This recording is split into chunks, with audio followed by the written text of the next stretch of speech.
নমস্কার, আবার আপনাদের কাছে এসেছি একটা খুব গুরুত্বপূর্ণ একটা বিষয় নিয়ে কথা বলতে, আলোচনা করতে।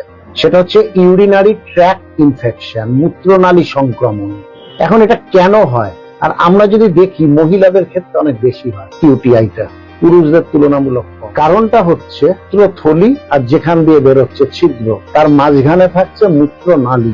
মহিলাদের ক্ষেত্রে মূত্রথলি এবং ছিদ্র এর মাঝখানে ডিস্টেন্সটা খুব কম, অর্থাৎ মূত্রনালীটা ওই 4 সেন্টিমিটারের মতো হয়। আর পুরুষদের ক্ষেত্রে মূত্রথলি এবং মূত্র নিষ্কাশন যে ছিদ্র, তার মাঝখানের যে মূত্রনালীটা, এটা প্রায় 18 থেকে 20 সেন্টিমিটারের হয়। তো যেহেতু এইটা অনেকটা বড়, তার ফলে ছেলেদের ক্ষেত্রে ইনফেকশন, সংক্রমণ হবার সম্ভাবনাটা অনেকটা কম। তার আগে হচ্ছে কি সংক্রমণ বেশি হয়? দেখবেন ইউরিনের যে সংক্রমণ হয়, ম্যাক্সিমামটা হয় ইকোলাই। ইকোলাইটা সবচেয়ে বেশি, এই ব্যাসিলাসটা সবচেয়ে বেশি সংক্রমণ হয়। এছাড়াও আছে ক্লেপসেরা আছে, সেটাও হয়। এরকম কিছু ব্যাকটেরিয়া সংক্রমণ হয়। এরপরেই আমরা যে প্রশ্নটা আসবো, কেন হয়? আবার একটা কারণ অবাধ যৌন মিলন এবং অপরিচ্ছন্নতা। অনেক ক্ষেত্রে আমরা যদি অনেক পরিমাণে কম, মহিলাদের ক্ষেত্রে বিশেষত কম পরিমাণে জল খাওয়া, অর্থাৎ জলটা বেশি করে খেতে হবে এবং ইউরিনটা সারাদিনে বহুবার পাস করাতে হবে। অর্থাৎ এই সিস্টেমটা যদি ঠিক থাকে, যেমন একটা কলের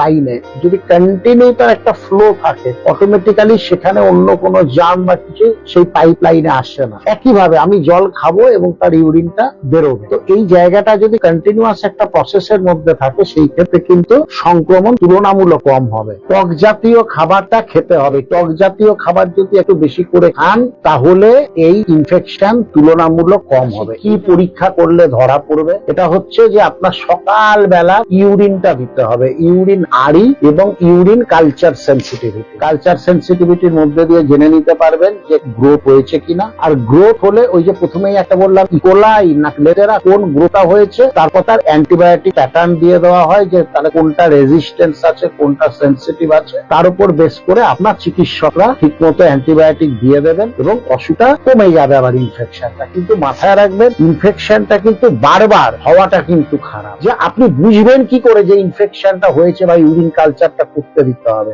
দেখবেন ইউরিনটার ওই জায়গায় খুব একটা বার্নিং সেন্সেশন, পেচ্ছাপ করবার সময়তে একটা খুব জ্বালা জ্বালা করছে, ইউরিনকে ধরে রাখা যাচ্ছে না, একটু ইউরিন পেলেই আপনাকে টয়লেটে দৌড়তে হচ্ছে, আর মাঝে মাঝে একটা টেম্পারেচার আসছে। এই লক্ষণগুলো রাখলেই আপনাকে কিন্তু একটা ইউরিন কালচার, তার সঙ্গে আড়ি অর্থাৎ পার্সেল এপিথেলিয়াল সেলটা দেখে নেওয়া, আর কি গ্রোথ হয়েছে সেটা দেখে নেওয়া। শুধু মাথায় রাখতে হবে যে প্রতিরোধটাই হচ্ছে সবচেয়ে ভালো। বারবার ইউরিনারি ট্র্যাক্ট ইনফেকশনটা তো কারোর পক্ষেই ভালো নয়। জলটা প্রচুর পরিমাণে খান, পরিষ্কার পরিচ্ছন্নতার দিকে নজর দিন, আর টক জাতীয় খাবার একটু বেশি করে খান। তাহলে এই সংক্রমণের হাত থেকে একদম নিস্তার না পেলেও এই যে সংক্রমণের বারবার হওয়া থেকে আপনি নিশ্চিতভাবে নিস্তার পাবেন। নমস্কার।